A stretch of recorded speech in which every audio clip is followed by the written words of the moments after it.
अस्सलाम वालेकुम। आज मैं आपको बहुत ही मज़ेदार और डिलीशियस फ्रूट कस्टर्ड की रेसिपी बताऊंगी। बहुत से लोगों का ये बहुत ज़्यादा गाढ़ा या बहुत ज़्यादा पतला बन जाता है, तो इसे परफेक्ट किस तरह बनाया जाता है वो सब आपके साथ शेयर करूंगी।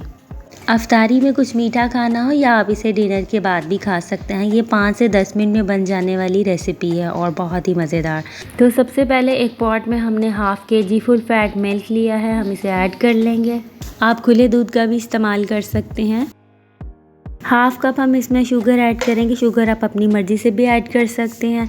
2 टेबलस्पून हम ठंडे दूध में कस्टर्ड का ऐड करेंगे। कस्टर्ड हमने वनीला फ्लेवर लिया है, इसे हम अच्छे से मिक्स कर लें। कस्टर्ड को हमेशा ठंडे दूध में ही मिक्स करना चाहिए। यहाँ दूध को भी बॉयल आ चुका है और चीनी जो है इसमें अच्छे से हल हो चुकी है। अब जो हमने कस्टर्ड रेडी किया था ठंडे दूध में, हम वो इसमें ऐड करते जाएंगे थोड़ा थोड़ा। इसको हम मज़ीद 5 मिनट तक पकाएंगे और उसके बाद हम इसकी फ्लेम को ऑफ़ कर देंगे और इसे हम ठंडा होने के लिए रख देंगे। आप चाहें तो इसे फ्रिज में भी रख सकते हैं।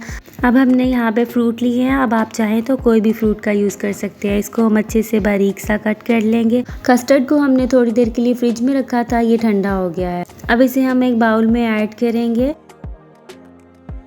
और जो हमने फ्रूट कट किया था वो हम इसमें ऐड कर देंगे। आप इसमें कोई भी फ्रूट का इस्तेमाल कर सकते हैं, जैसा कि कीवी, मैंगो, अंगूर, कोई भी फ्रूट का आप इस्तेमाल कर सकते हैं। ये फ्रूट कस्टर्ड बहुत ही जल्दी रेडी होता है और बहुत ही टेस्टी क्रीमी टेक्सचर है इसका और बहुत ही डिलीशियस ये रेडी होता है। बस अब इसे हम अच्छे से मिक्स कर लेंगे।